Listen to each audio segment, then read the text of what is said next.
Ich glaube an Gott, den Vater, den Allmächtigen, den Schöpfer des Himmels und der Erde, und an Jesus Christus, seinen eingeborenen Sohn, unseren Herrn, empfangen durch den Heiligen Geist, geboren von der Jungfrau Maria, gelitten unter Pontius Pilatus, gekreuzigt, gestorben und begraben, hinabgestiegen in das Reich des Todes, am dritten Tage auferstanden von den Toten, aufgefahren in den Himmel, er sitzt zu Rechten Gottes, des allmächtigen Vaters, von dort wird er kommen, zu richten die Lebenden und die Toten.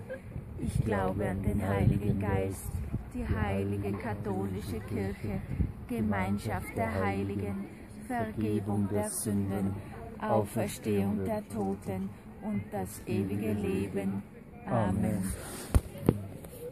Gelobt sei Jesus Christus in Ewigkeit. Amen.